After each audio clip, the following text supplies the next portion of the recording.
care about obstruction. They're just liars. I keep using the same example. If they cared about obstruction of justice, Hillary Clinton, all of those people would look at what she did with those subpoenaed emails, and they, like me and others, would say that is obstruction. There was great intent there to demolish and eliminate any memory of the emails. And now we know, thanks to Tom Fitton and Judicial Watch, yeah, they took a sampling of only 40 of her emails. And what do we know? 4 of them top secret classified information on the emails. It's unbelievable. But what the Democrats and what the media mob is not telling you, this is their last gasp.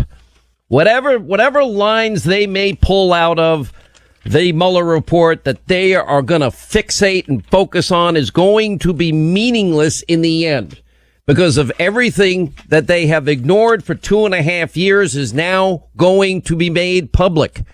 You know, the things that we learned this week about the general counsel of the FBI under Jim Comey, that being James Baker, and how James Baker, number one lawyer at the FBI, thought that Hillary, in fact, should be indicted.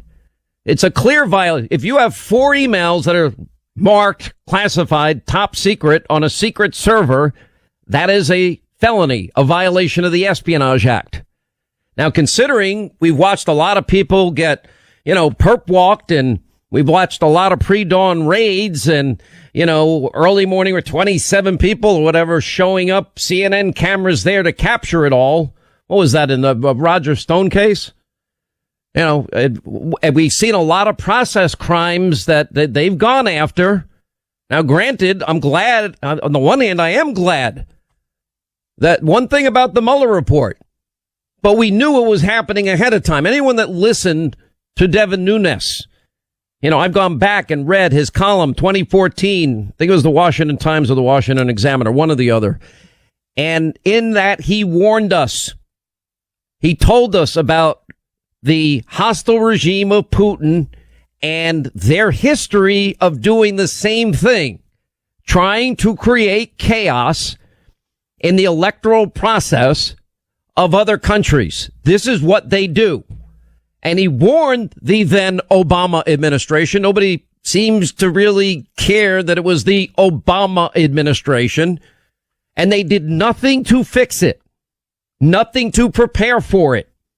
Absolutely nothing. And it happened on their watch. So as the media, I can tell you exactly what they're going to do next week. They're going to look at this line. Oh, is it possible that he really did fire? Comey thinks he got fired now. Now he thinks he got fired because of obstruction. Everyone forgets Comey said under oath that he can get fired for any reason or no reason at all. When I was appointed FBI director in 2013, I understood that I served at the pleasure of the president. Even though I was appointed to a 10-year term, which Congress created in order to underscore the importance of the FBI being outside of politics and independent, I understood that I could be fired by a president for any reason or for no reason at all. Yeah, for any reason, no reason at all. So I guess, is that obstruction? Let's say, all right, so Donald Trump calls Mueller's witch hunt a witch hunt. Okay, well, they actually concluded that there was no evidence of collusion, none whatsoever. I mean, this is the funny thing about this. Everybody talks about the Attorney General, William Barr. The reason that William Barr gets to decide whether he will release any or all of the Mueller report is because that's what the Democrats wanted. How many people? We have 17 current Democrats, including Gerald Nadler himself, that never wanted the Starr report released on Clinton impeachment. They wanted to keep it hidden. It proves again that they are but political. It's like we'll bludgeon Justice Kavanaugh for insane allegations by Michael Avenatti's client about how every other weekend almost that these kids were spiking the punch bowl and getting these girls intoxicated and lining up in the hall and gang raping these girls. Again, almost every other weekend. No due process, no presumption of innocence, which, by the way, Michael Avenatti is now saying he deserves for himself, but he didn't deserve it for, he didn't reserve that or fight for that for Justice Kavanaugh. And the media put him on a whopping 254 times in the year leading up to his legal troubles. And I'm sure they'll have him on again. Why did they want him on so much? Because he's, a rage, hate, Trump, media mob fan. And that's basically it. So what is happening, though, they get their last gasp. What can they talk about obstruction? Mueller was never fired. Comey was fired, but he didn't need a reason to fire Comey. We now know from the testimony of James Baker this week, they were thinking about wearing a wire, the 25th Amendment, all these upper echelon people that we now know abused their power and hated Donald Trump and had an insurance policy from the get-go in case he won. We know a lot of things happen. And now after they have their Monday and Tuesday and they'll try to stretch it to Wednesday, Thursday, Friday, this is it for the collusion delusion. It's over. They have nothing else that is coming. Nobody's going to pay attention to what Gerald Nadler says because they got rid of the independent counsel law. The Democrats did. And then they made the special counsel law so that the attorney general would have the leeway to decide what does or does not become public. And to watch, what's happening with the media mob freaking out that the attorney general has stated what is an irrefutable fact that the Trump campaign was spied on by our own federal government. They're freaking out. These people better buckle up because the Barr investigation that he started this week, that he has told us he is going through a full investigation into the abuse of power, the use of our intelligence weapons against our own people, and FISA abuse, which is going to be one of the biggest corruption scandals ever, as we've been telling you. They can't handle this. We have the criminal referrals that are beginning, the Barr investigation. We have I.G. Horowitz's report on FISA. We have the Uber report on leaking. We have more closed-door testimony. Oh, it's all coming, including people like McCabe and probably people like Comey. Then, of course, my last interview with the president, he said he would release the FISA applications themselves. The bulk of evidence was, of course, the dirty Russian dossier paid for by Hillary. And then it will be clear and obvious to everybody that a fraud was committed on the FISA court, that our constitutional rights were just shredded in the process. Then the Gang of Eight materials, where we know that the FBI themselves admit that they handled all of this in a wrong way. And the 302s and the Ukrainian issue, et cetera, et cetera. I don't care if it's the surveillance and denial of constitutional rights to Carter Page or unmasking at an increase of 350% Americans. Well, unmasking means they surveil other countries, which we want our intelligence community to do to keep us safe. They're supposed to minimize if they find an American is on the line talking to a foreigner. Usually reports are that whoever the target of the warrant is, you listen to them, you surveil them, and if you write up a report, you just say American. You do not unmask that American, even if you know who it is. That's what the law requires. And then to unmask at a rate of 350% in that election year, well, that means they're abusing the powerful tools of intelligence for political purposes. If that's the case, we're not going to have a country. Make no mistake about it. The Trump campaign was spied on in numerous ways by the Obama administration. And now it will be investigated by the Attorney General Barr. Any and all wrongdoing by the FBI and DOJ as they went along their witch hunt against Donald Trump. And of course, swamp monsters are scattering like rats, I guess led by Jim Comey, who lives in another universe. He doesn't even, surveillance really like spying? He's like, is that? I really don't know what he's talking about when he talks about spying on the campaign. And so I can't really react substantively. When I hear that kind of language used, it's concerning because The FBI and the Department of Justice conduct court-ordered electronic surveillance. I have never thought of that as spying. If the Attorney General has come to the belief that that should be called spying, wow, that's going to require a whole lot of conversations inside the Department of Justice. But I don't know what he meant by that term. And factually, I don't know what he meant, because I don't know of any electronic surveillance court-ordered electronic surveillance aimed at the Trump campaign. Aimed at the Trump. No idea what he's talking about. Yeah, okay. Really, Jim, are we supposed to believe? Let me break it down. Mr. Super, a lot of these people think they're super patriots. They believe we are smelly Walmart people. They think they're smarter than us. Why did they rig the investigation into Hillary?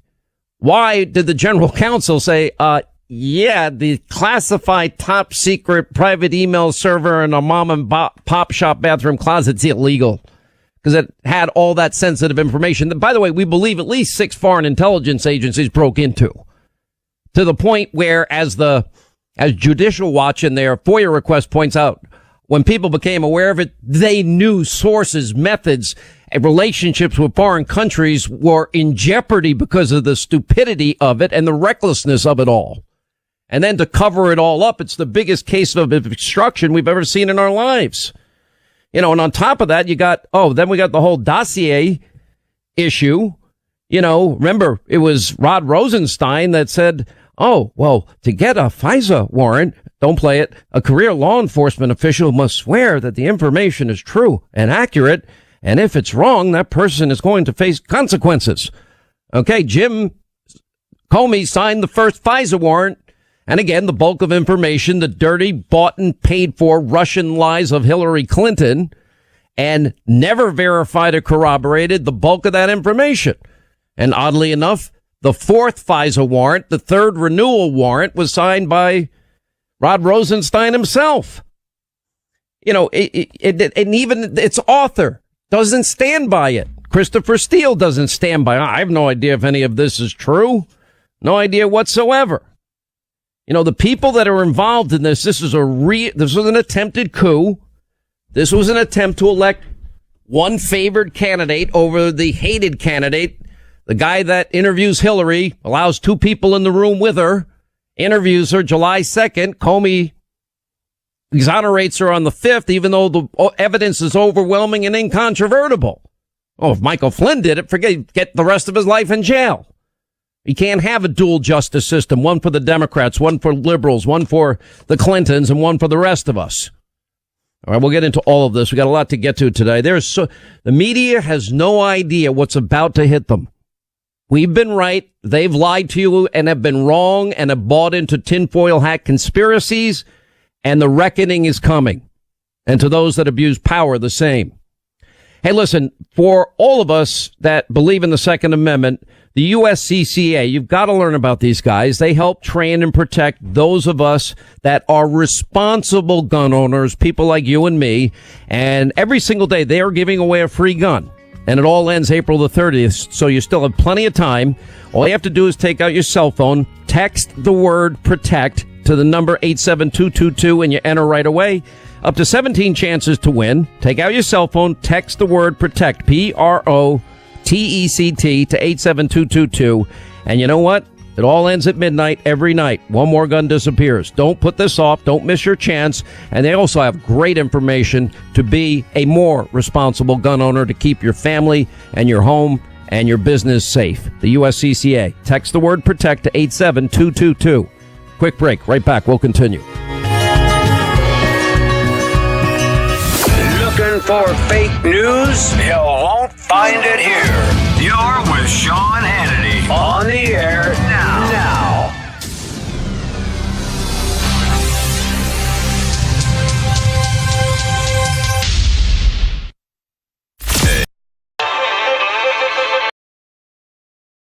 At least 50%.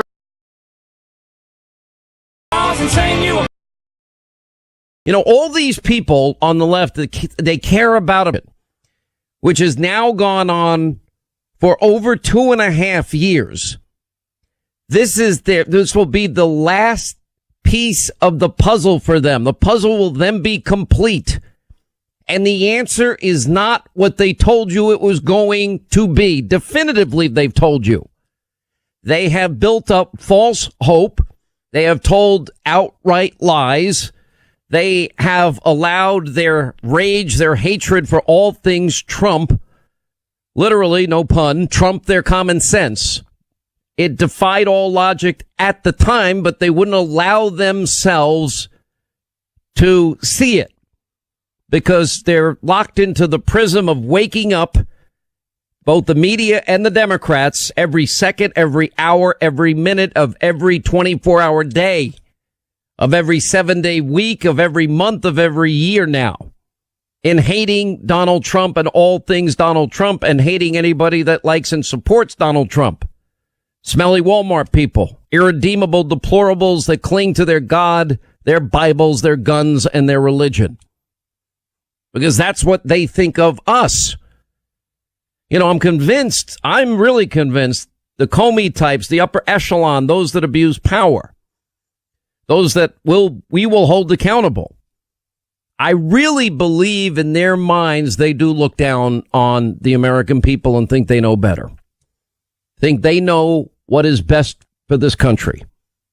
They think they cannot believe smelly Walmart voters. Peter Strzok really believed Trump was loathsome and that Hillary should win 100 million to 0. Sorry.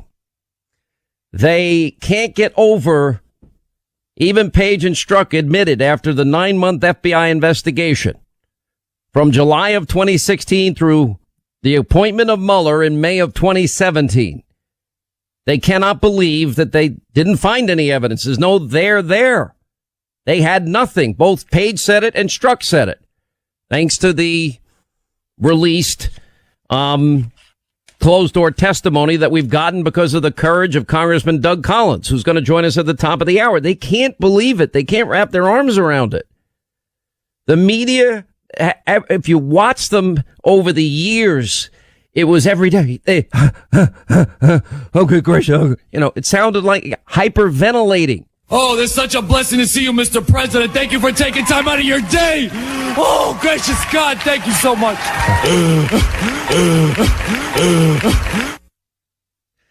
It's things like that. It's the breathlessness and hysteria in reporting that has happened here. It has gotten so out of control. They never stopped. There was a parallel universe that has existed for 2 years. And by the way, this is not patting myself on the back. It's not about that. I'd rather never say a negative word about the world's premier law enforcement agency. Except, wow, we're so lucky to have them. And for the 99.9% of FBI agents, wow, we are lucky to have them. Because they protect us. We shouldn't have to think that Schumer is right, that you take on the intel community, they're going to get you 6 ways on Sunday. I'm like, huh? This is the United States of America. We give them this awesome power. The tools of intelligence. Literally, they can listen in on any conversation. Videotape anybody, any place, anywhere, anytime. Thank God when we use it right, because we're protecting our liberties and our freedom and this country that we love. And those that do that, many put their lives on the line. But you can't take the powerful tools of intelligence and turn them on the American people, or turn them into a political weapon, which is what has happened here. I have no problem with the fact that Devin Nunes was right in 2014, warning about the hostile regime of Putin and the hostile actors in Russia wanting to create havoc in our election process. He warned us. Nobody in the Obama administration would listen. He's the chairman of the House Intelligence Committee. They would not listen to him. And there were others that do as well. And they did. And Robert Mueller, I know that they're not the indictments that mean as much as, process crimes like, Michael Cohen and loan applications and taxes with him and Manafort. And I have no earthly idea why General Flynn was treated, a 33-year vet, the way he was treated. It disgusts me that you have the deputy FBI director call him when FBI agents are on their way over to interrogate him. Say, oh, no, you don't need a lawyer. To have the FBI director bragging that he was taking advantage, that it was only day 4 of the Trump administration. I'd never do this in the Bush administration or the Obama administration. Sure, we took full advantage of the chaos in the early days, to get General Flynn. That's how we treat a 33-year veteran. He doesn't deserve the benefit of the doubt. Combat veteran, too, on top of it. He doesn't deserve to be told you better get a lawyer. He doesn't deserve not being sandbagged like this. The fact that the agents that interviewed him didn't think he lied at all. But that's what he pled guilty to. Why? Because he's broke. He had to sell his house. He has no money. And I'm sure they do what they always do, which is, put the screws to him so he sings or composes. Something we all now understand. Like we never understood what Bleach Pit was. Who ever heard of Bleach Pit? And now we get the 4 investigation, FBI 9-month investigation, the House Intel Committee investigation, the Bipartisan Senate Committee investigation. And again, I'll quote directly from the Mueller report, which was put out by Mueller. This was not done by, anybody else. All these people. And in the Mueller report, when you actually read it, it's clear in stating there was here's what it says. The investigation did not establish, the Mueller report did not establish that the Trump campaign conspired or coordinated with the Russian government in its election interference activities. So now the only thing they've got in their arsenal that they put all their hopes in is that Rod Rosenstein and Attorney General Barr, who were given the task by Mueller, here's the information. This is what the Democrats set up. You get to make the decision. Does it rise to the level of, what? First of all, what's the underlying crime of obstruction? What, that the president knows he didn't collude? Knows what Mueller's saying, what Mueller finally concluded, that he didn't, nobody conspired or coordinated with the Russian government in election activities, interference activities. So he's saying loudly it's a witch hunt. And they're going to say that's what? Obstruction? That's not obstruction. That's what innocent people do when they're accused of something they didn't do. Or the fact that he said, I hope that General Flynn, I hope nothing happens to him. That's not, he didn't stop the investigation, nor did he stop the indictment. So he couldn't have obstructed. If there's no collusion, what's the underlying crime? Firing Comey, well, I played it in the last half hour. He has every right to fire Comey. Obstruct what? What is he actually, this is what they've hung their hats on. And they'll find their 2-3 sentences and they'll beat the living crap out of it and they'll all focus on the same thing. But it's irrelevant. The decision has been made. Remember, with obstruction, you also need something called intent. Now, we learned this week, again, all of these things that they have been telling you, they were wrong, and we pointed out for over 2 years how wrong they were. There weren't a lot of us. Joe DeGeneva, Victoria, Greg Jarrett, David Schoen, Sidney Powell. We had John Solomon, Sarah Carter, Alan Dershowitz. Help me out, Linda, because everyone gets mad when I take their name off. I think you're good. My team in radio and TV. Everybody that is behind the scenes that you hear me talk of and those that you'll never hear me talk about. We were all over it. And what did we discover? And now what is being confirmed by these closed-door testimonies? Hillary's investigation was rigged. In other words, the midterm exam was fixed. And that even Page and Strzok admitted and knew it was fixed. We know now that the general counsel thought Hillary should have been indicted. We know that Strzok thought Hillary should win 100 million to zero. He got to do the interview with Hillary and broke all protocol and allowed Hillary to bring two people in with her on July 2nd, 2016. And then Comey goes forward July 5th, 2016, exonerates her, even though he lays out that she did everything that would violate the Espionage Act. And remember, Strzok, under the guidance of Comey, was writing the exoneration of May of 2016 before anybody was interviewed or before they ever investigated, an exoneration before an investigation. And then we know the intent, the crime is the Espionage Act, and the intent by erasing subpoenaed emails and destroying the hard drive. Nobody knew what BleachBit was, and busting up devices. That would be obstruction. So those people Monday, Tuesday, and Wednesday, they're going to scream obstruction over nothing. They won't bring up Hillary's obstruction. Just like they don't care about I believe unless you can say I believe against a Republican or somebody that's tied to Trump. Because they're not doing it to the Virginia lieutenant governor, which is outrageous. The interviews that Gayle King had with these two women accusing him of rape, violent assault, sexual assault. Where are the I believers? Selective moral outrage. But what now, if they can't handle what Barr said, which is a fact, the Trump campaign was spied on, how are they going to handle these criminal referrals, Barr's full investigation, the FISA report of Horowitz, the Huber report? What are they going to do as more testimony corroborates everything that we told you for 2.5 years that 99.9% of the news media missed? What I've been calling the biggest abuse of power, corruption scandal in the history of this country.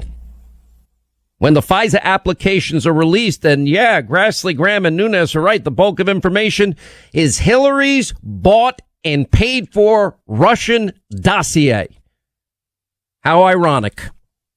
Russian lies used to and disseminated to, let's see, the Washington Post, David Korn, Michael Isikoff. Why? To influence the American people to believe, oh, that Trump had hookers in Russia.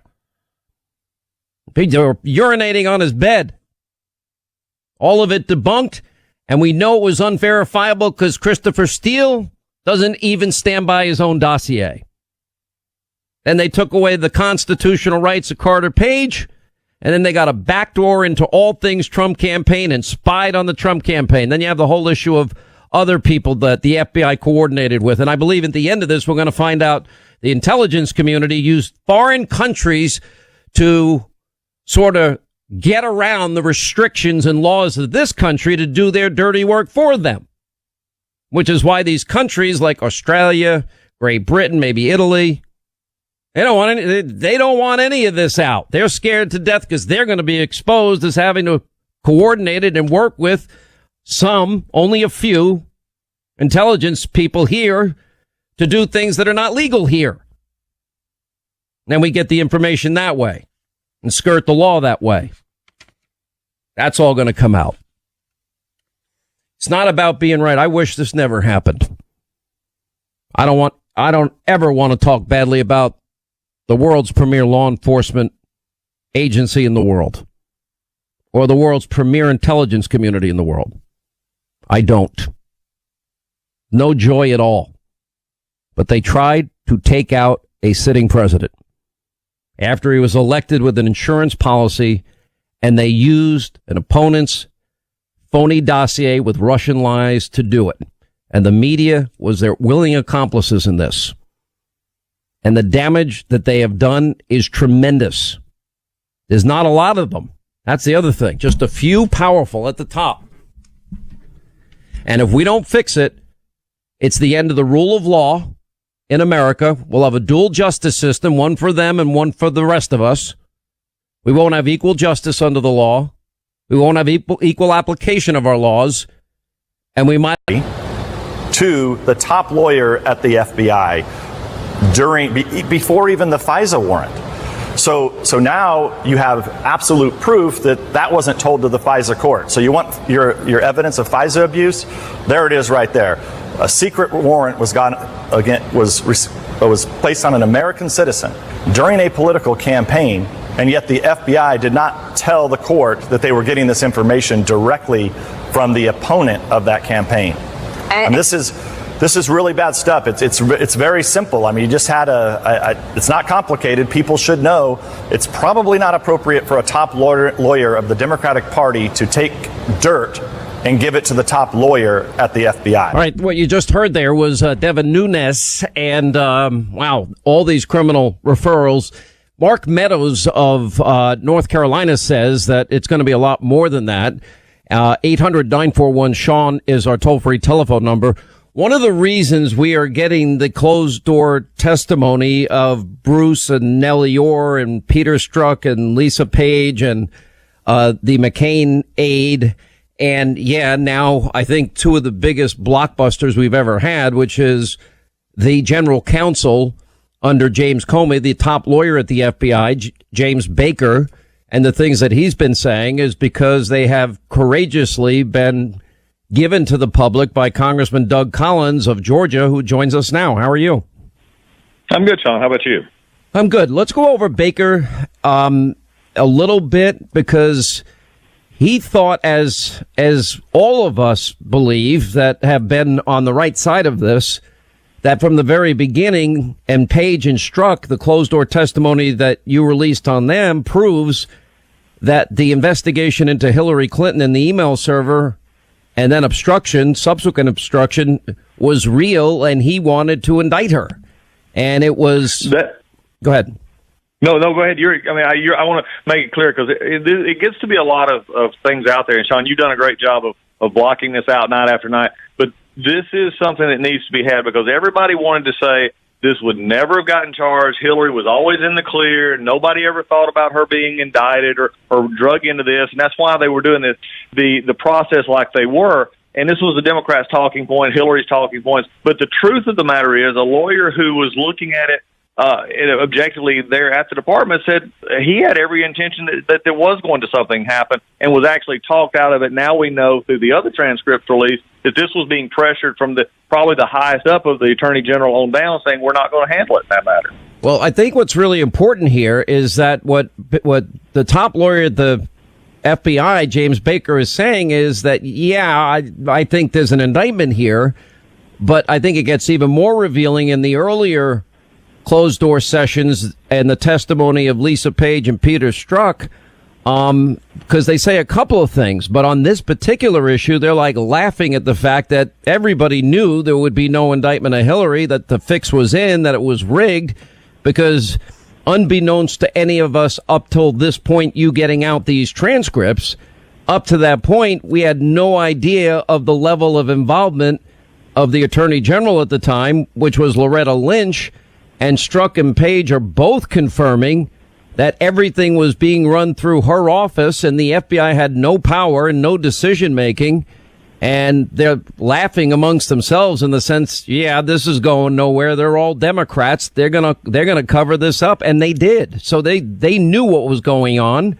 And what that does to me, in my mind, raises a lot of questions about Loretta Lynch. Now, we already knew she improperly met with Bill Clinton on the tarmac in Arizona, supposedly 45 minutes talking about grandkids, just days before the Department of Justice was to render their decision on the mid-year exam investigation into his wife. He's talking to Loretta Lynch, totally inappropriate. And we know that Comey testified that when he met with the Attorney General, he was instructed not to call it an investigation, but a matter. And now Strzok and Page are saying that she controlled the whole thing. Well, it is. And I think what's interesting, if you go back to the folks who, want to see the transcript, like I said, they can get that. It's out there now. It's on our Twitter page. We put it out because we wanted everybody to see this. Pages on the day one transcript we released, there was on page 30, around 30-32. Baker actually said he was concerned and freaked out about this. The mid-year exam is what they call the Clinton investigation, was being influenced by political decisions, and that was coming in coordination with the texts that were later revealed by Strzok and Page. This is important because everybody, you can't take these in separated parts. The transcripts, the text, the other, things that are all here give an insight into what was actually happening. The texts give you the sort of behind the scenes look at what they were thinking, as then comes forward in the transcripts as it was being, set forth. And this was Baker. This, again, the highest attorney was freaked out in his own words about what he was seeing about the political nature of what was then known as the mid-year exam, which for all of us is the Clinton email exam, Clinton email discussion. Well, let me give you, during the testimony, let me tell you how Baker described Clinton's behavior. He said he freaked out, but he also said it is alarming and he found it appalling, and went on to admit under oath in this closed-door session that, thanks to you, we have now available to us, arguing with others about why they thought she shouldn't be charged. And then in one of the earlier releases, this was by the Freedom of Information Act request from Judicial Watch. Well, they got FBI emails, and when some members of the FBI tested some of the emails, they only picked 40. And of the 40 emails, we're talking about 63,000. 33,000 ended up being deleted, remember. But they picked a sampling of 40, and 4 of them had top secret and classified information marked as such on the emails, which is a clear violation of the Espionage Act, 18 U.S.C. 793, which would render an indictment for any other American. Is that not a fact? Well, that's what we've been saying all along, Sean, that this was handled differently. And when we were having the discussion about this, when we had, Comey in, when I actually at one point, and you go back in time, Comey in, I was actually told, Comey, you got played. And he got furious with me but I said, you got played. You got told what, you wanted to see. You let her off because anybody else, and I am still in the military.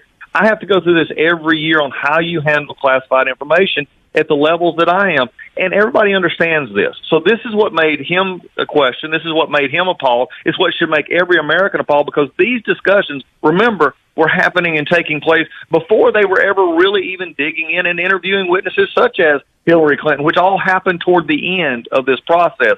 So, but we got to take it even a step further. To see this come in. Because if you go, we have 4 separate investigations into Trump-Russia collusion that all come up with the same conclusion, which is nothing.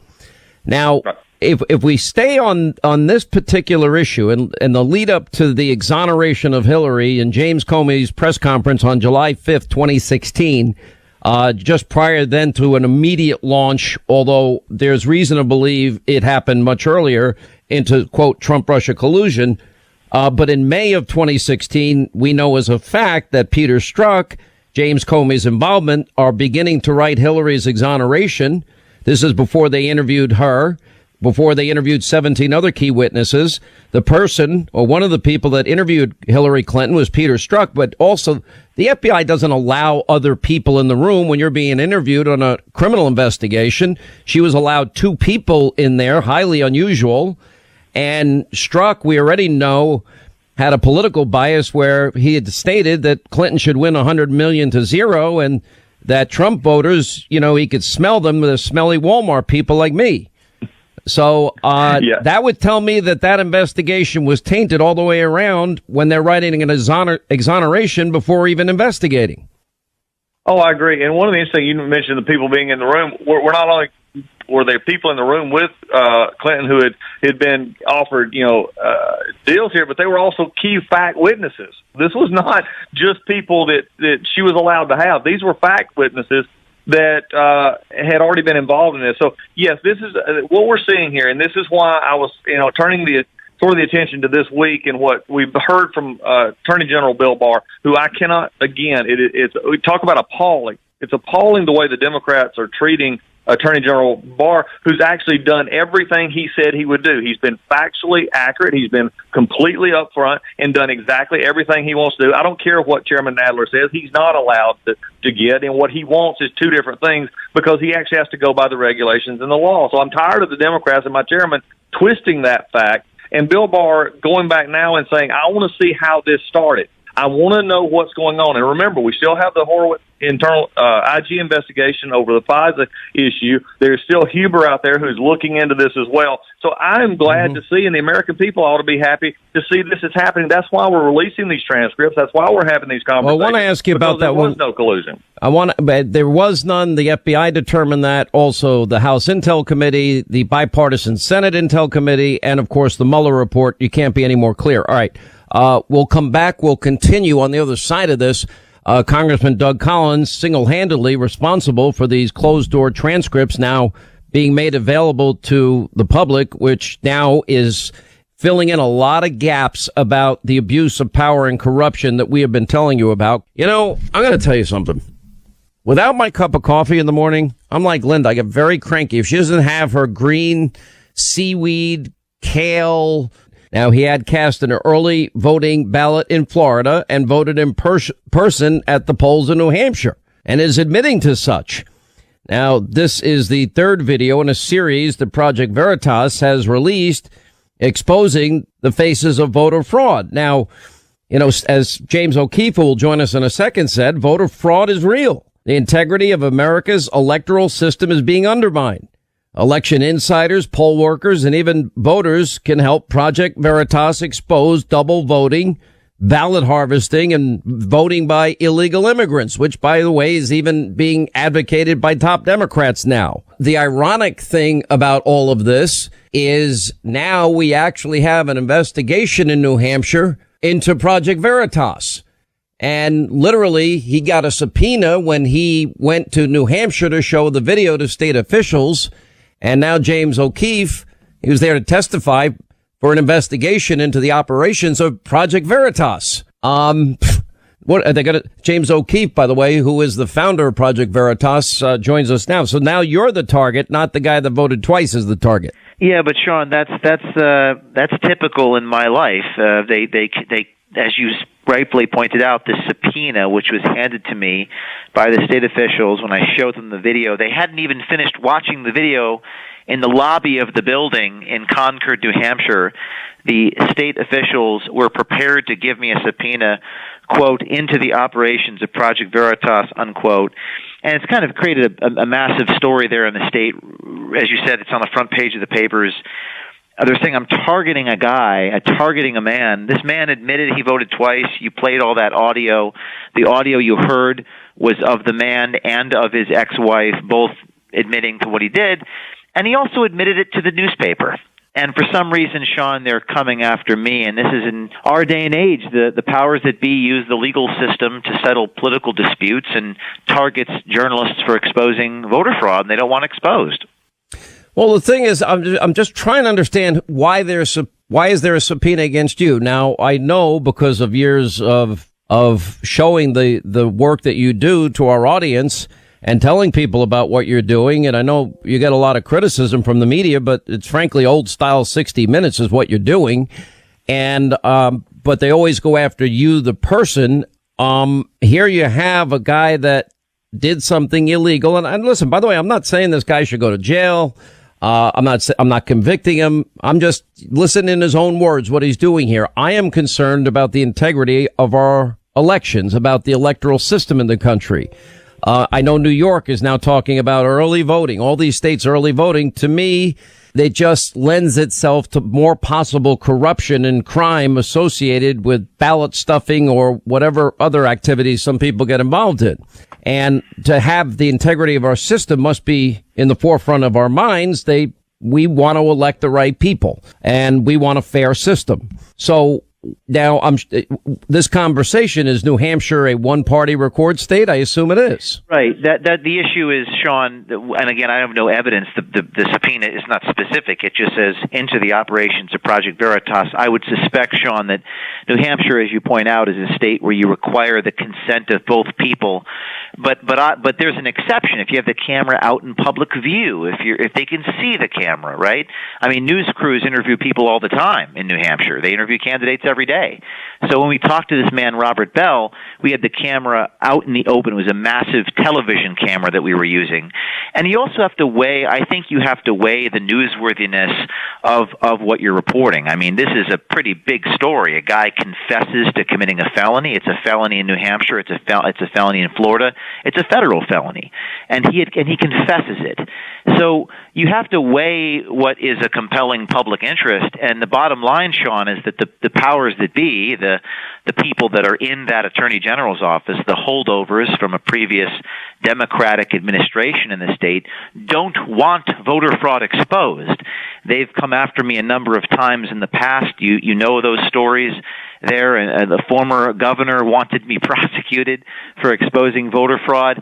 That's what this is really about. They don't want facts exposed that undermine their narrative that this cannot happen, because this is an incontrovertible, irrefutable piece of evidence. No one's ever done it before, as far as I know. Cross-referenced all the voters in Florida and New Hampshire and found...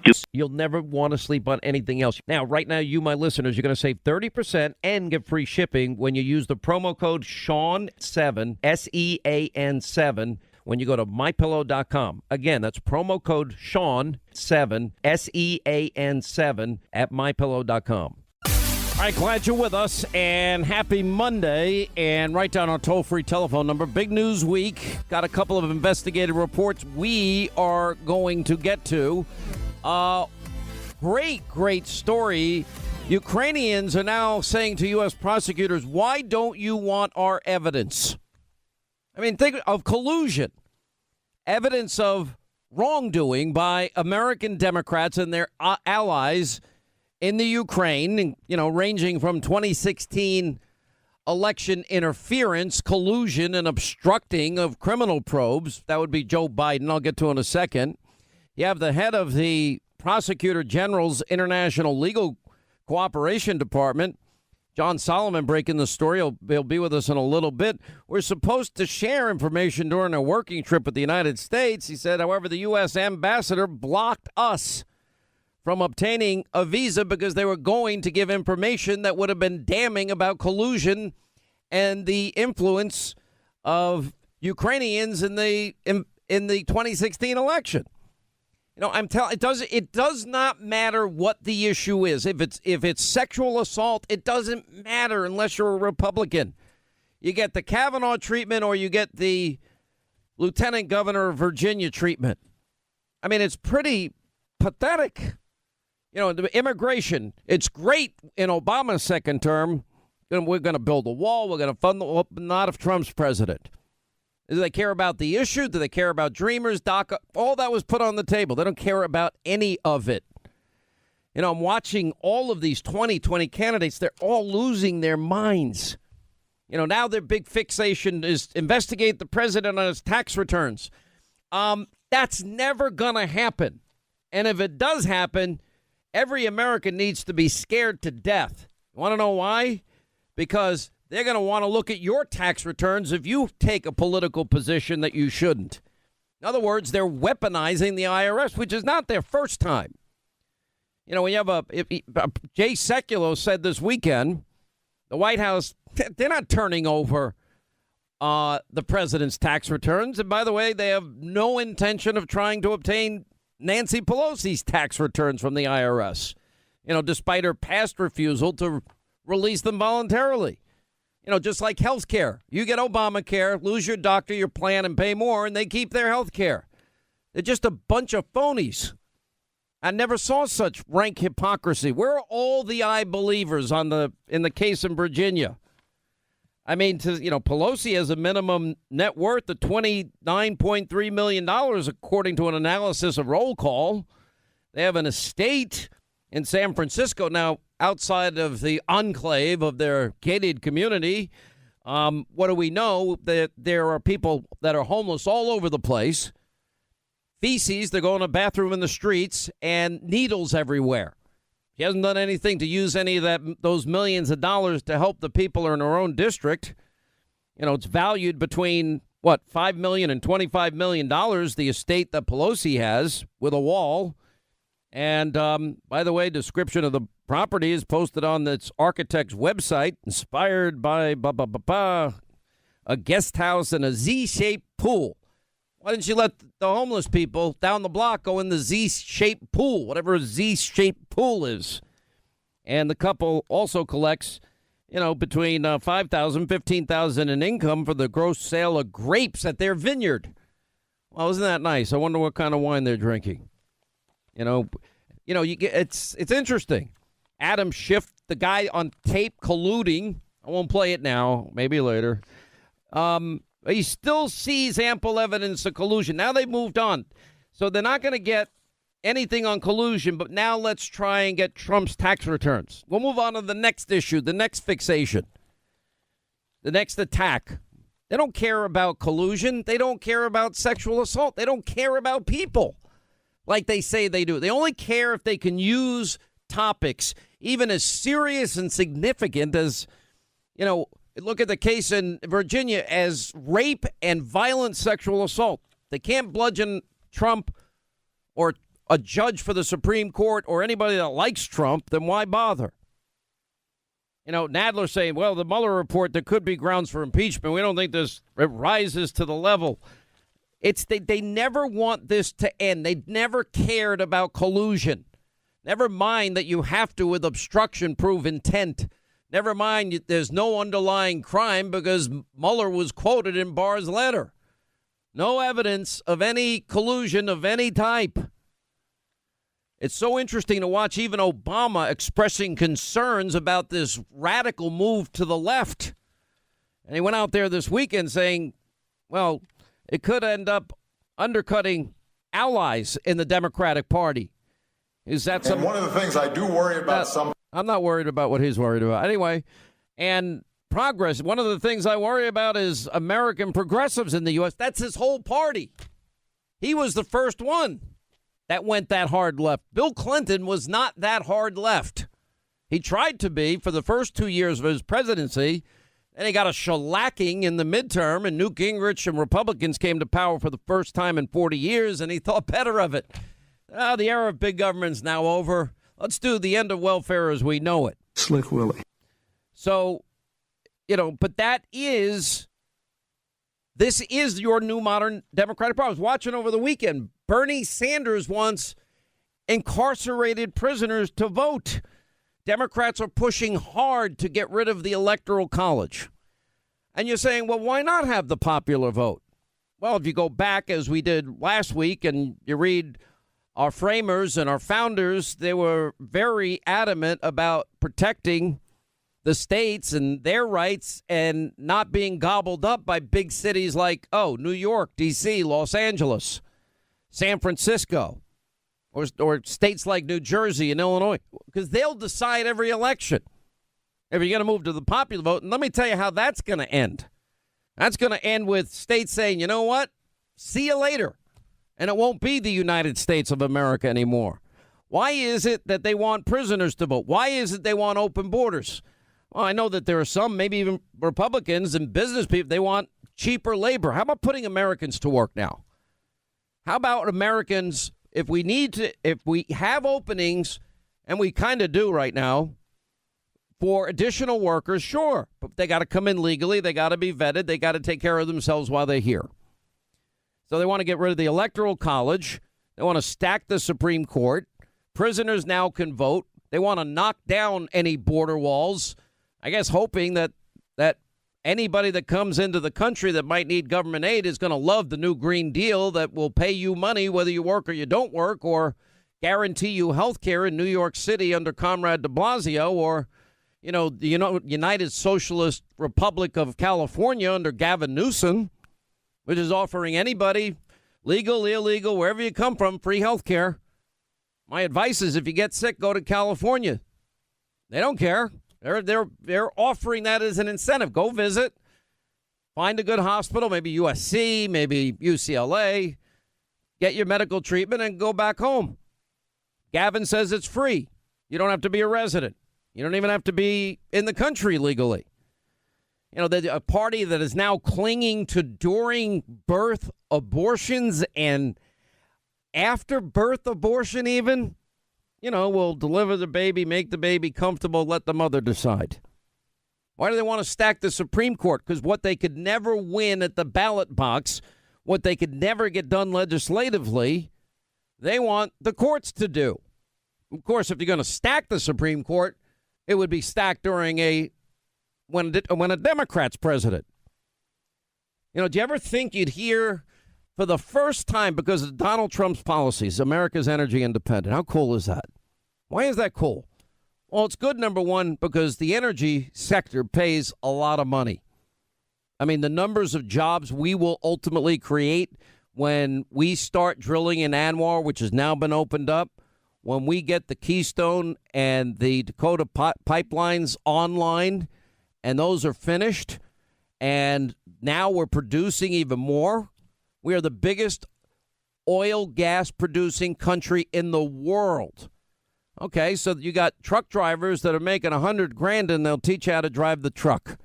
Wow. If you're making $40,000 right now, that is a drastic change to your lifestyle. That means you're going to hopefully get a new house, your first house maybe, hopefully get a new truck, hopefully be able to take your kids to Disney, and all of a sudden life's looking good. A lot better than it was. That's called American jobs. It's called them. And then you think of the national security implications of this. Okay, countries that we've been importing energy from all these years, many of them hate our guts. Let's start with the Saudis. I've been like the most outspoken person against Sharia in the country. I don't know why civil libertarians and some of these groups don't join with me. They treat women like garbage. They tell them how to dress. They tell them, in some cases, there's no such thing as marital rape. In some cases, women are beaten. In some cases, women can't drive. Women can't travel without their husband's permission. That women can't leave the house without a male relative. Look at how gays and lesbians are treated. It doesn't matter Shia, Sunni, Iran, Saudi Arabia. They're killing gays and lesbians for being who they are. Why don't you leave them alone? And it's happening more often than you think. Or they're throwing them off buildings or stoning people to death. These are human beings. Or the fact that they persecute. You want to try and build a temple or a Christian church in some of these countries? Good luck with that. No, you're persecuted if you don't believe in their views. You don't hear a boo out of Democrats that claim they have a monopoly of compassion for all these groups. And now look at the proposal. No oil or gas for 10 years. In 10 years from now, we're going to stop. But no combustion engine. You're going to have to buy an electric car, but they're going to have plenty of places you can charge it. And then, of course, you're going to be guaranteed your government job. That's only if you're willing to work. You'll still get the benefits if you're unwilling to work.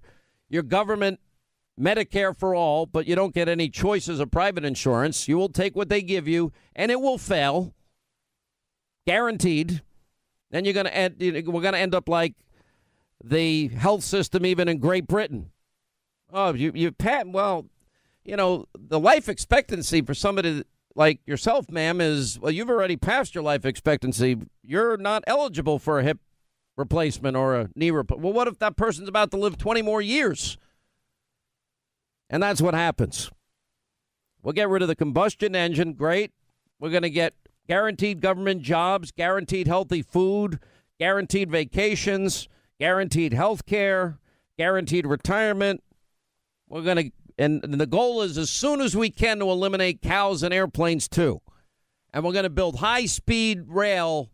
Oh, are you going to build it across the pond to Europe or under the pond?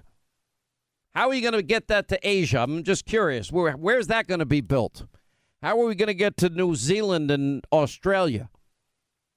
This is insane. And I'm watching all of these people this weekend. They cannot help themselves. All right, we got a lot to get to. 800-941-SEAN, toll-free telephone. We have Kirstjen Nielsen has been fired. A lot of people now, I guess, pleading guilty in that college admission scandal issue, including Felicity Huffman, I guess, was pled guilty. I think she was the one that did the least amount. I think it was only like 15 grand. I don't think she put a picture of her kid playing a sport that the kid never played. Imagine taking your kid's picture. I mean, and some people don't seem to care. I read an article today about it. I'm like, well, I just happen to know a lot of college athletes, and, you can check my daughter's tennis record out from when she's 7. My son when he's 9. I mean, there's a lot of traveling, a lot of states. A lot of bad weekends. Well, there's sometimes. Yeah, some good ones, too. There are more than 34 million American smokers. Now, I bet that finding a satisfying alternative to cigarettes is at the top of your list if you're a smoker. Look, I've been there before. But after many years of smoking, I finally made the switch to Juul. There's no more worrying about the way my clothes smell, worrying about what people are going to say. With Juul, everything is so much easier. Now, Juul is a vaporizer that contains nicotine for a satisfying transition. When I found Juul, it was a complete game changer. Now, Juul was designed by smokers for smokers to be an alternative to cigarettes. From its simple-to-use interface to its clean technology, Juul has no cigarette ash, odor, or mess. So if you're one of the 34 million adults who smoke, know that there is an alternative to cigarettes. Now, to discover the smoking alternative that's nothing like you've tried, visit JUUL.com/SwitchAmerica. That's JUUL.com/SwitchAmerica. And warning, this product does contain nicotine, and nicotine is an addictive chemical. Wow, there might be something in the Mueller report, but they don't care about obstruction of Hillary. Hillary deleted 33,000 emails. You know the story. Obama's worried about the far left of his party. He even discussed assimilation. I've used the term, once you come in the country legally, and if you speak a different language, the most important thing, I think, because the language of success, we don't want anybody to not have access to all that we have to offer. So English, in that sense, is the language of success. You want people to have that advantage. If they can't speak it, you want them to learn for their own benefit, so that they're not going to not get a job because they don't speak English. But if a Republican said it, God help you. I've always said it's the language of success. By the way, there is Ocasio-Cortez. I have no idea what she's up to, but she's very sensitive to all criticism now. And literally, she was featured, I guess, everybody was over at Al Sharpton's National Action Network, all saying they're for reparations. Anyway, she was featured earlier in the day. She said people campaigning against the Amazon campus are financially illiterate, said Tracy Maitland, President Chief Investment Officer of Advent Capital Management. You know how many jobs we're going to be creating? High-paying, on average, $150,000 a year jobs? Goodbye. Now, New York was overpaying for it, but New York is stupid. Now we'll see what state those jobs land in. Simply Safe Home Security. This is a truly good, honest, great company, and you don't find many of those anymore. And Simply Safe is 100% committed to helping you fear less in your home. Now, they'll protect your home 24/7, and they really take care of you. Now, Simply Safe CEO started the company from the ground up right at his kitchen counter. Now it's the fastest growing home security company in the entire country, and they protect millions of Americans every single day. But they still run like a small company with the same values that they started with. And that's why Simply Safe has no contracts, no hidden fees, no installation fees. Now the system is wireless and practically invisible in your home, and you can order it online, just a few clicks, and you'll see that it feels good to fear less. Just go to simplysafe.com/Sean to get 10% off. That's simplysafe.com/Sean. Free shipping, free returns, and 10% off because you listen to my show. Simplysafe.com/Sean. All right, 25 now till the top of the hour. 800-941-SEAN if you want to be a part of the program. I just go over this list and you're thinking, wow, prisoners voting in prison. Goodbye electoral college. Let's let New York, New Jersey, and California decide every president. Dumb. You're not going to have a United States at that point. During afterbirth abortions. I can't even believe I'm saying those words. But we played it enough. You've heard it yourself. Then you got open borders, no walls. Let's stack the Supreme Court. We will tell you how to run your business, Ocasio-Cortez said. We'll tell you. Oh, and we're going to tax corporations at a 90% top marginal rate. Okay, what do you think? What business is going to build anywhere in America with a 90% top marginal rate?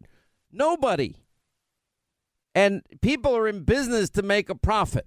I know that's horrible, but how do they make a profit? They make a profit if they create goods and services that people, we, the people, want, need, and desire. If you didn't want whatever it is they're selling, they'd be out of business. If you didn't want their service, you'd be out of business. You'd be painting your own house, maybe cutting your own lawn, or maybe doing your own plumbing, building your own house. Good luck with that, because it's not going to be as nice as the one you're probably living in. But that's capitalism. Now, you take away the incentive that people are going to make a profit if they work really hard and offer you the best price, best service they can and build a reputation. And, maybe over time they get themselves a nice house and they're able to buy a nice car and they're able to pay for their kids to go on vacation and eat dinner and maybe pay for college, which, by the way, is not cheap anymore. This is it. And then we're going to tax individuals at 70%. Top marginal rate. All right, what does that do? Oh, top marginal rate at 70% means, all those people that left New York, California, New Jersey, Illinois, and then they're headed to Tennessee, Florida, and Texas, and the Carolinas, and other low-tax states. Yeah, they'll probably, if it's nationwide, they might leave the country now. And they're going to take their money with them. Then we're going to have a wealth tax, according to Elizabeth Warren. Great. We tax you, and then if you saved enough, we're going to come back and take another big chunk of whatever you saved because you saved too much. And then we're going to use that to pay for guaranteed daycare. Then we'll get rid of oil and gas, the lifeblood of every economy.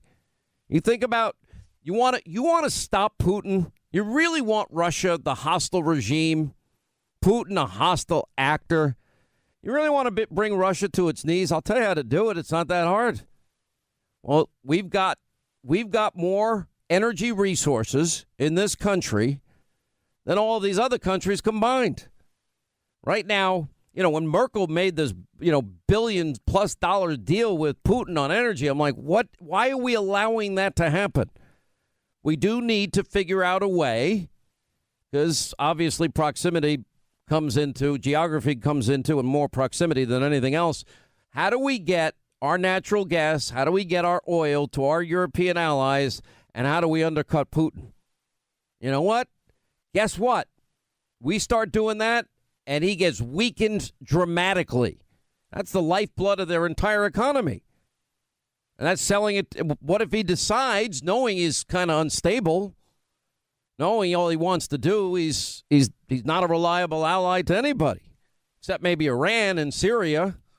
Now he's trying to nudge his way into Venezuela and the chaos that's unfolding there. Want to get rid of the hostile regime, Russia, the threat?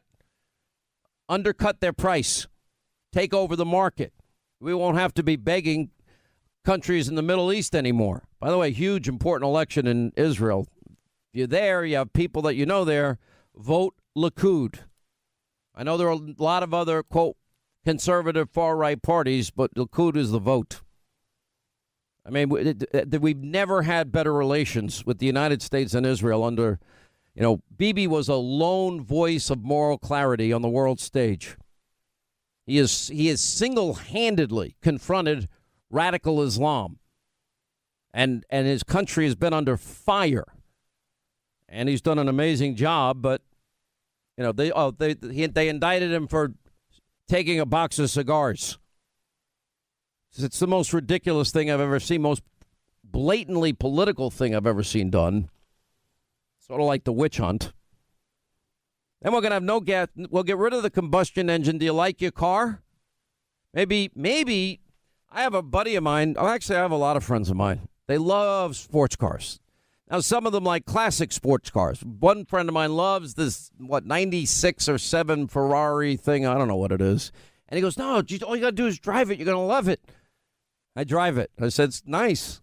I don't want to sit this low to the ground.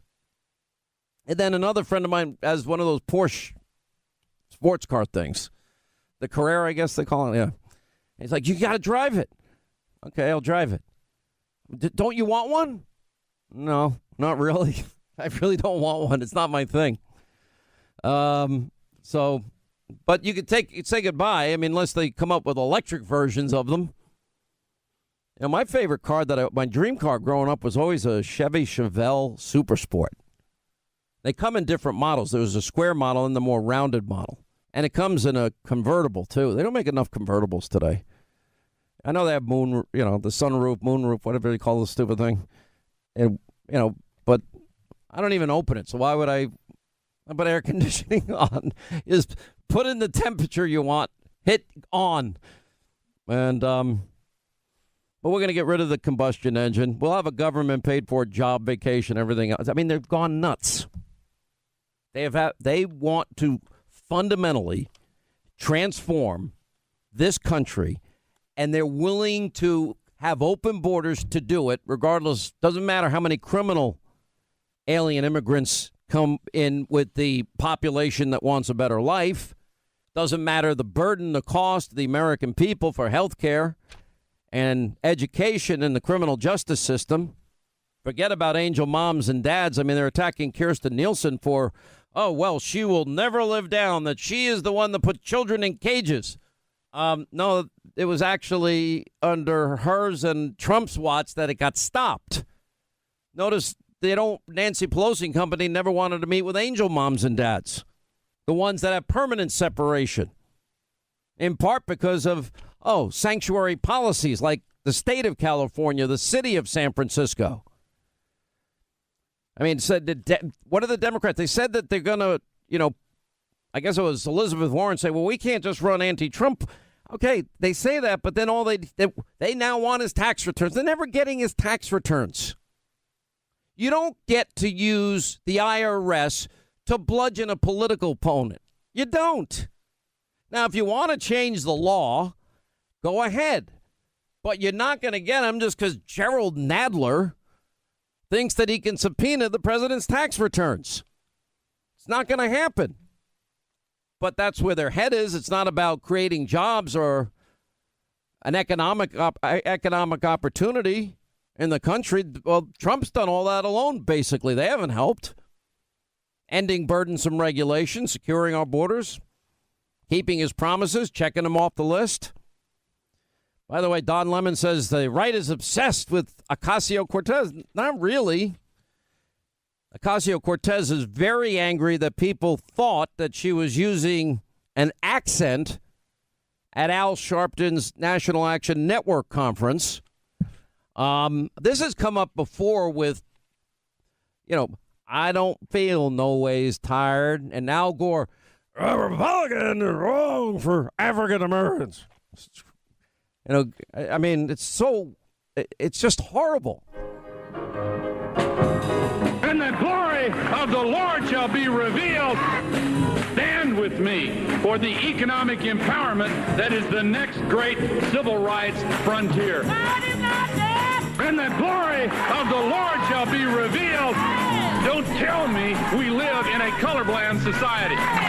The Republicans know that theirs is the wrong agenda for African Americans. That's why they don't even want to count you in the census.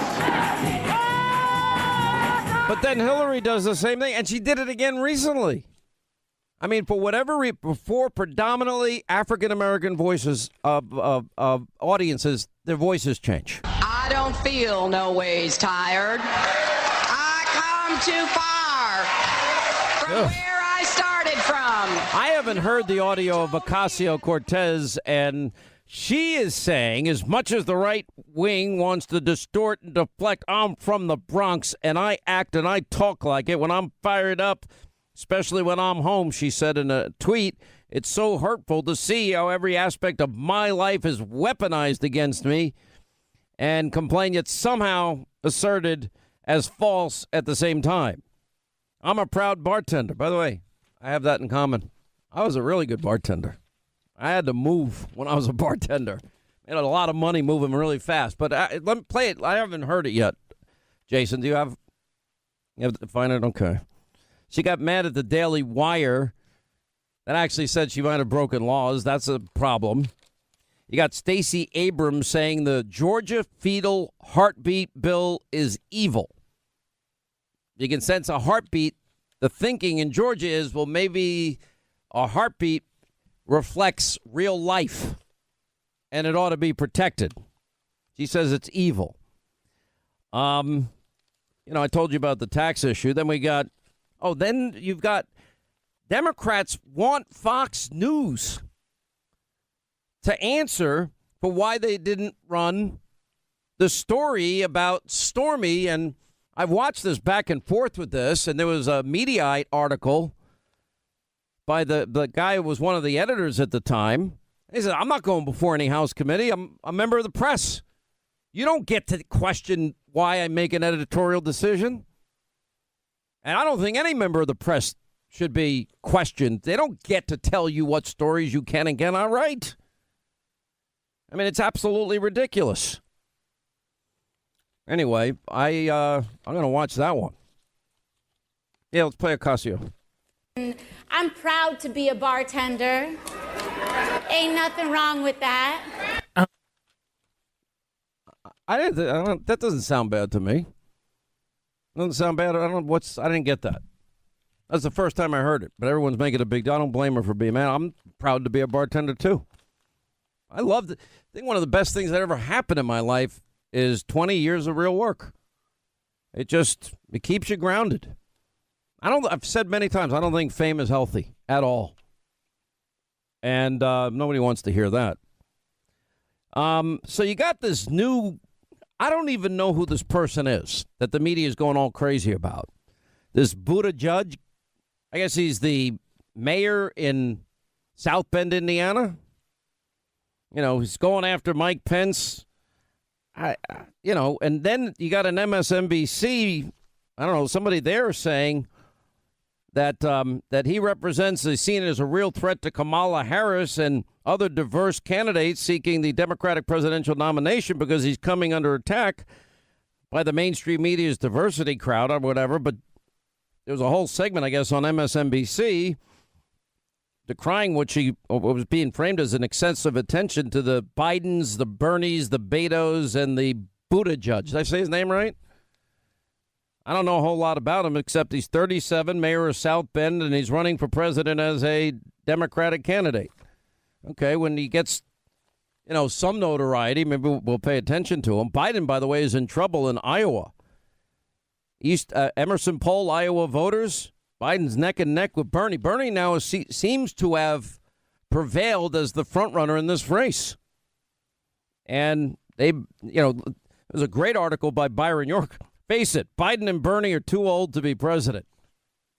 They don't have the energy of Trump, I can tell you that. Pathetic Democrats have become the party of apologies. That was in the New York Post. There was a face-off. Now, it was interesting to watch Robert Francis Beto Bozo. He showed up at a town hall, and it was like a third of the way full. Yeah, I'm not making that up.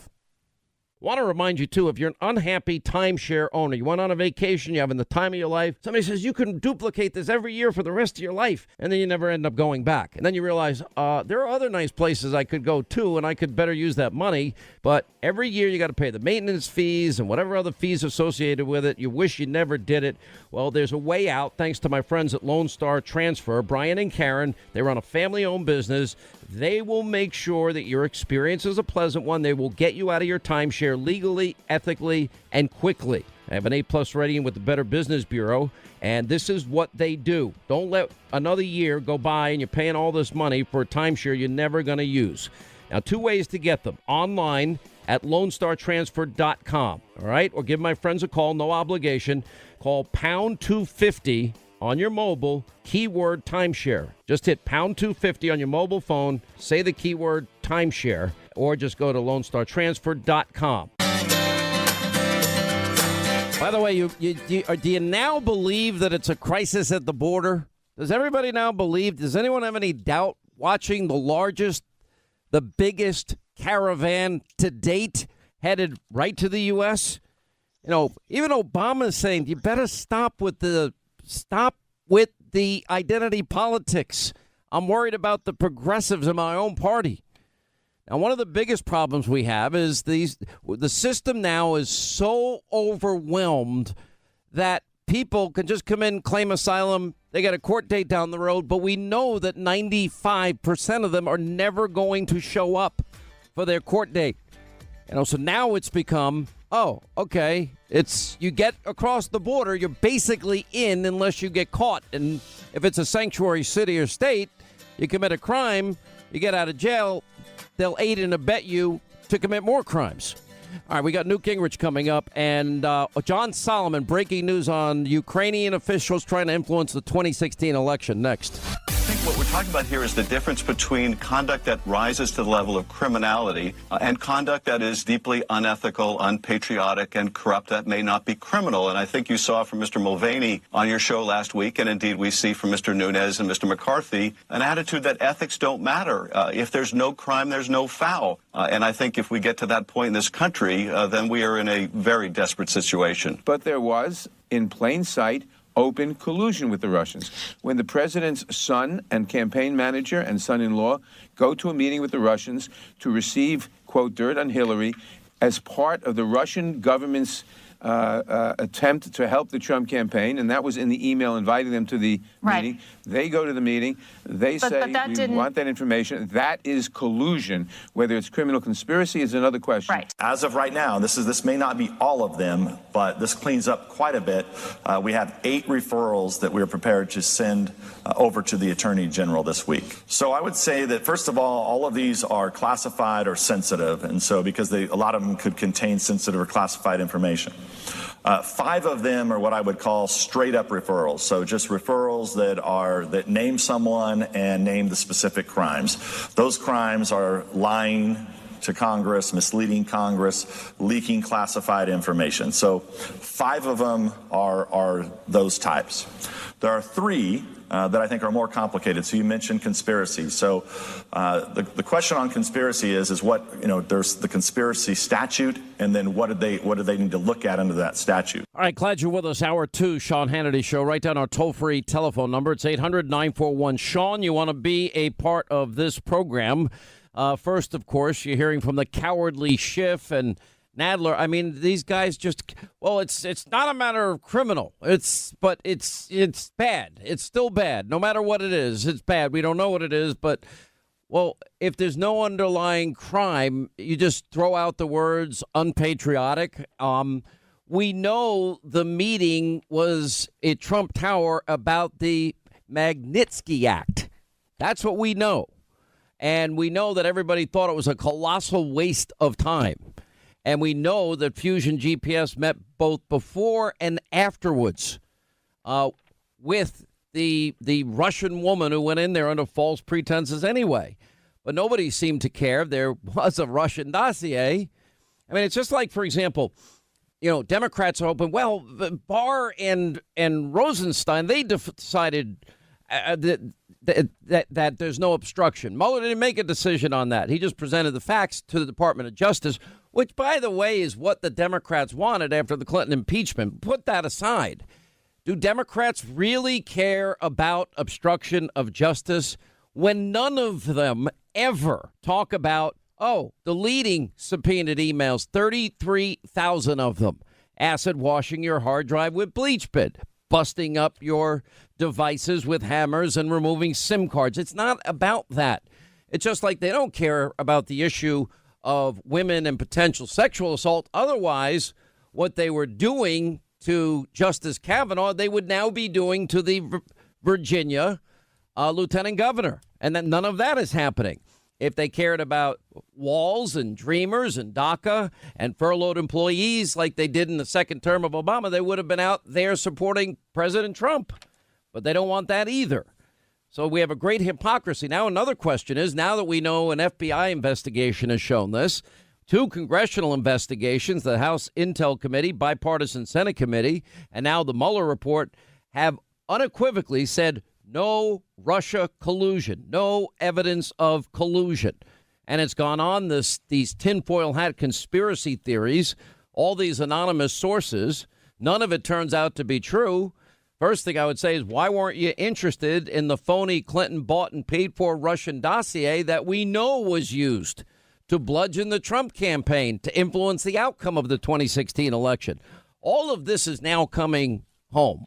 This is not far now from really being exposed for what it is in terms of those responsible, those being held accountable, as we promised you. Now, Devin Nunes, he'll be on TV tonight. He's going to make criminal referrals as it relates to, he's going to send him to the DOJ for conspiracy, leaking classified information.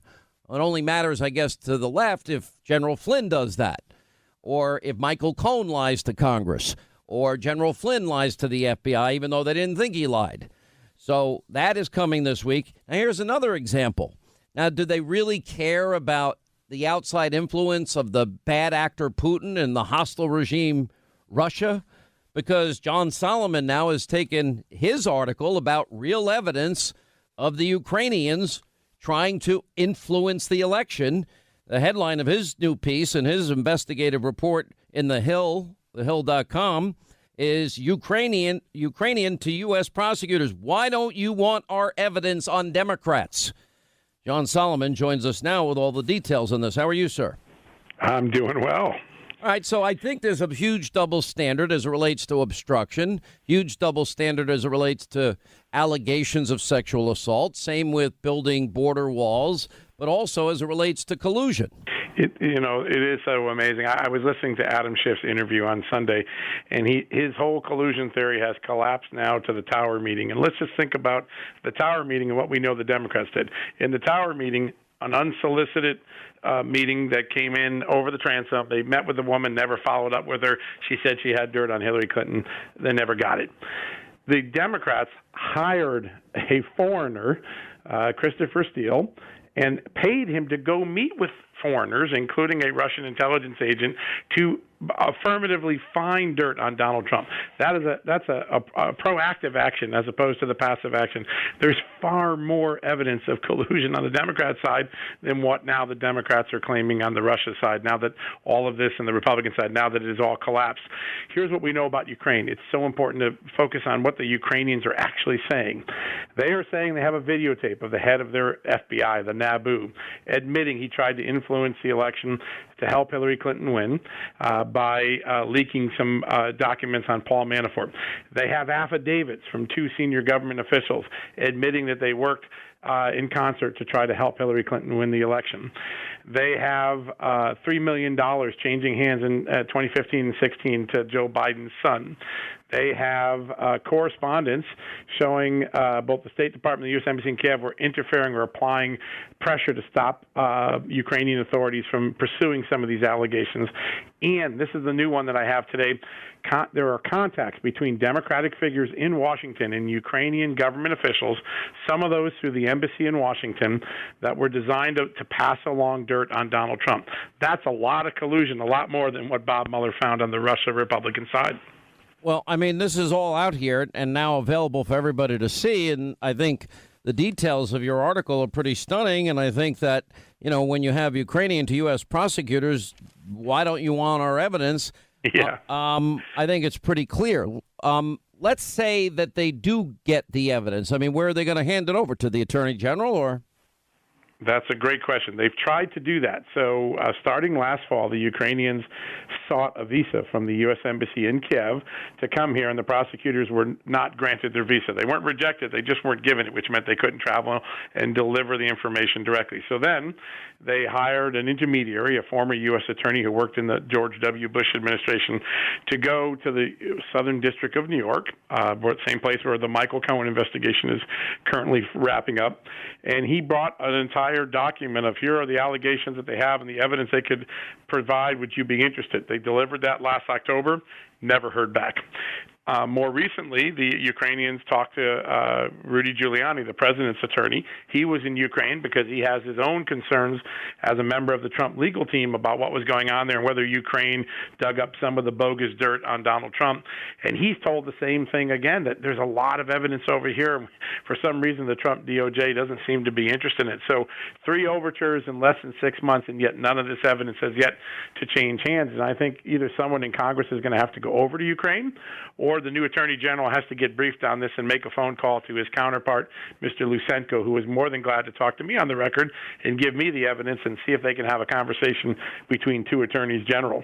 It seems like, we actually have real evidence in this case. You have sworn statements from Ukrainian officials admitting that their agency tried to influence the 2016 U.S. election in favor of Hillary Clinton. And, it just shows you what I've been saying. I mean, on all of these issues straight on down the line, what do we know? We know one thing. The Democrats have one standard for Republicans and another standard for everyone else. The contacts between the Democratic figures in D.C., these Ukrainian officials, passing along dirt on Donald Trump. I thought that's what the whole Mueller thing was supposed to be about. Did they collude? Who was doing this? Financial record showing a natural gas company in Ukraine routing $3 million to American accounts tied to Vice President Biden's son. Right. Yeah, add that to the issue he has with China flying on Air Force Two, and again, millions of dollars involved in a deal while his father is in China. It's beyond the pale to me. And then as we have the tape of Biden bragging about firing the prosecutor that was investigating his own son. It's remarkable. And, I talked to, earlier we had talked about the interview with Mr. Lusenko, who's the Attorney General of Ukraine. I interviewed one of his deputies last week, a guy named Konstantin Kulik, and he said, listen, we have evidence that when the Ukrainians, our own officials, leaked the Paul Manafort documents to try to hurt Donald Trump and help Hillary Clinton, they redacted or removed from the documents they were giving to the New York Times, Washington Post, and others, information about a prominent Democrat. They hid a prominent Democrat's own complicity in certain things. And he said that just goes to the heart of what was going on our own soil. There were Ukrainians trying to pick Hillary Clinton over Donald Trump and using their official government resources in Ukraine to tip the scales in favor of Hillary Clinton. You don't see that reported anywhere except in The Hill and in a few other places, Fox News, and that's it. But there is pretty significant evidence, a court ruling, affidavits of audio tape that would help prove right away that a foreign power was involved. And one of the questions I have, did Hillary Clinton's campaign and did the Democratic National Committee have contacts at the Ukrainian embassy in Washington? Was at a strategic coordination point for some of this assistance? The Ukrainians are telling me it was. We should find out from the Clintons and the DNC whether it was. All right, so Devin Nunes is going to release at least 8 criminal referrals. It may be the beginning of a cascade of criminal referrals. And what's interesting about it is he intends to send it to the DOJ this week for conspiracy, leaking.